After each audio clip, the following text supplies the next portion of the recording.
នៅក្នុងភាពស្ងាត់ជ្រងំនៃរាត្រីកាលនៅពេលដែលពិភពលោកទាំងមូលកំពុងលង់លក់តើអ្នកធ្លាប់ដេកសម្លឹងមើលពីដានបន្ទប់ហើយស្ដាប់សំឡេងគិតរបស់ខ្លួនឯងដែរឬទេនៅពេលដែលពេលវេលាដែលរបាំងមុខដ៏រឹងមាំដែលអ្នកពាក់ពេញមួយថ្ងៃត្រូវបានដោះចេញវាគឺជាពេលដែលភាពហត់នឿយសម្ពាធនិងការឈឺចាប់លួចលាក់ចូលមកតោងទាមបេះដូងរបស់អ្នកអាចនឹងសួរខ្លួនឯងថាតើខ្ញុំត្រូវទ្រាំដល់ពេលណាទៀតឬតើខ្ញុំពិតជាមានសមត្ថភាពដើរទៅមុខទៀតដែរឬទេមនុស្សភាគច្រើនមើលឃើញតែស្នាមញញឹមរបស់អ្នកនៅពេលថ្ងៃតែគ្មាននរណាម្នាក់ដឹងពីសមរភូមិស្ងាត់កំបាំងដែលអ្នកកំពុងតែតស៊ូប្រយុទ្ធជាមួយនឹងម្នាក់ឯងរាល់យប់នោះទេស្វាគមន៍មកកាន់សៀវភៅសម្លេងដែលរៀបចំឡើងជាពិសេសសម្រាប់អ្នកដែលកំពុងហត់នឿយក្រោមចំណងជើងថាមនុស្សខ្លាំងគឺមិនបោះបង់ខ្លួនឯងសូមអ្នកស្ដាប់ដោយបេះដូងបើកចំហព្រោះរឿងរ៉ាវបន្ទាប់ពីនេះគឺជារឿងរបស់អ្នកផ្ទាល់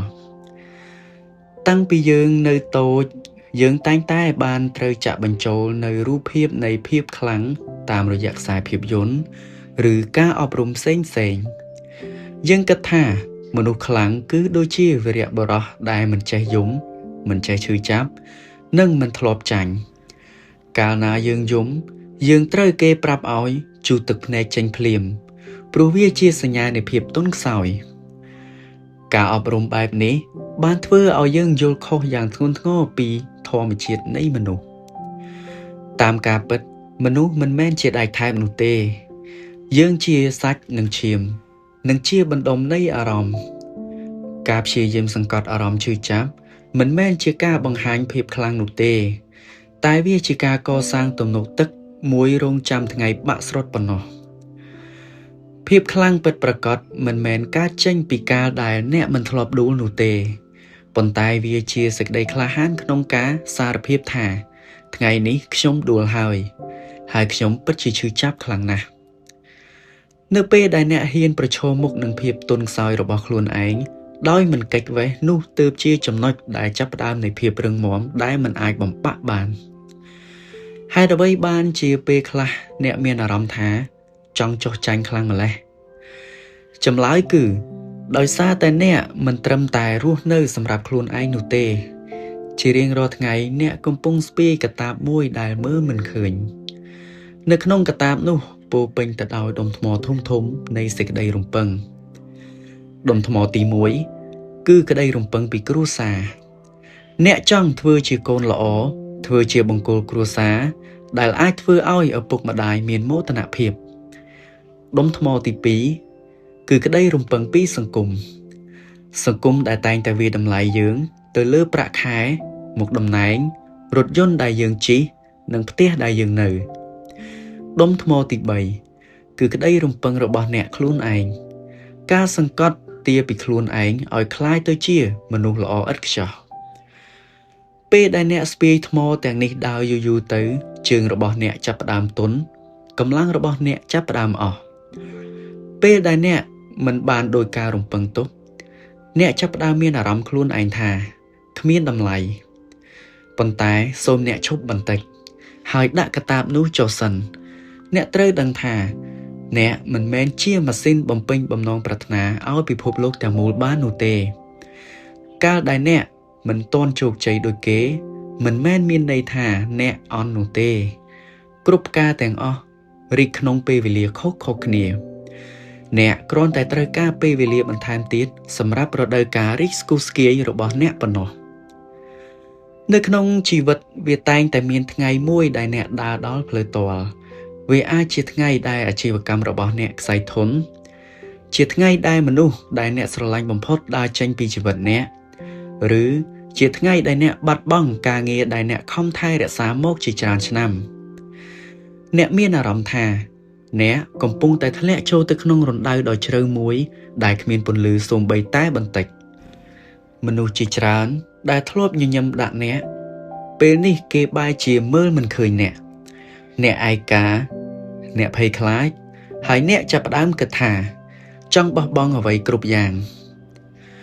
នៅពេលដែលអ្នកធ្លាក់ដល់ចំណុចទាបបំផុតនៃជីវិត សូមប្រាប់អ្នកពីអាចកំបាំងមួយការធ្លាក់ដល់បាតមិនមែនជាទីបញ្ចប់នោះទេផ្ទុយទៅវិញបាតគឺជាទីតាំងដ៏រឹងមាំបំផុតសម្រាប់ឲ្យអ្នកឈរជើងហើយធាក់លោតឡើងទៅលើវិញនៅពេលដែលអ្នកបាត់បង់អ្វីគ្រប់យ៉ាងវាគឺជាពេលដែលអ្នកលែងមានអ្វីត្រូវខ្លាចក្នុងការបាត់បង់អ្វីទៀតហើយភាពទទេស្អាតទាំងនេះដែលផ្ដល់ឱកាសឲ្យអ្នកកសាងខ្លួនឯងឡើងវិញពីចំណុច0ដោយមិនខ្វល់ពីខ្សែភ្នែកអ្នកណាទាំងអស់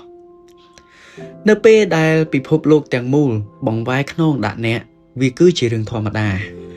ប៉ុន្តែពេលដែលអ្នកឈរនៅមុខកញ្ចក់ហើយអ្នកខ្លួនឯងបែរជាបង្វែរខ្នងដាក់រូបរាងកាយមួយនោះទើបហៅថាសោកនាដកម្មពិតប្រាកដទោះមានអ្នកណាម្នាក់ដើរចេញពីអ្នកក៏អ្នកមិនត្រូវបោះបង់ខ្លួនឯងជាដាច់ខាតតើអ្នកធ្លាប់ឮពីសិល្បៈជប៉ុនមួយដែលមានឈ្មោះថា Kintsugi ដែរឬទេនៅប្រទេសជប៉ុននៅពេលដែលកូនចានឬថូសេរ៉ាមិកបែកធ្លាក់គេមិនយកវាទៅបោះចោលនោះទេផ្ទុយទៅវិញគេយកបំណែកដែលបែកបាក់ទាំងនោះមកផ្សំគ្នាឡើងវិញដោយប្រើប្រាស់ទឹកមាសលទ្ធផលដែលទទួលបានគឺកូនចានដែលមានស្នាមប្រេះពោពេញទៅដោយខ្សែពណ៌មាសវាស្រស់ស្អាតជាងមុនមានតម្លៃជាងមុននិងរឹងមាំជាងមុនដោយសារតែវាមានប្រវត្តិនិងស្នាមរបួសជនជាតិជប៉ុនជឿថាស្នាមប្រេះបែកមិនមែនជារឿងដែលត្រូវលាក់បាំងនោះទេតែវាជារឿងដែលត្រូវផ្ដល់តម្លៃព្រោះវាបង្ហាញពីភាពឆ្លងកាត់ការលំបាកនិងការរស់រានមានជីវិតរបស់អ្នកក៏ដូចគ្នាអ្នកប្រហែលជាធ្លាប់បែកបាក់បេះដូងរបស់អ្នកប្រហែលជាមានស្នាមប្រេះច្រើនរាប់មិនអស់ប៉ុន្តែសូមកុំបោះបង់ខ្លួនឯងចោលឲ្យសោះសូមយកក្តីមេត្តាចំពោះខ្លួនឯងធ្វើជាទឹកមាសដើម្បីផ្សំផ្គុំបំណែកទាំងនោះឡើងវិញរាល់ការឈឺចាប់ដែលអ្នកបានឆ្លងកាត់រាល់ដំណក់ទឹកភ្នែកដែលអ្នកបានស្រក់នឹងคล้ายទៅជាខ្សែពណ៌មាសដែលធ្វើឲ្យអ្នកคล้ายទៅជាមនុស្សដែលមានតម្លៃបំផុតនិងមានក្តីអាណិតអាសូរចំពោះអ្នកដទៃដែលអ្នកមិនធ្លាប់មានពីមុនមករបួសរបស់អ្នកគឺជាគ្រឿងឥស្សរិយយសនៃភាពក្លាហានរបស់អ្នកឥឡូវនេះសំណួរសំខាន់គឺ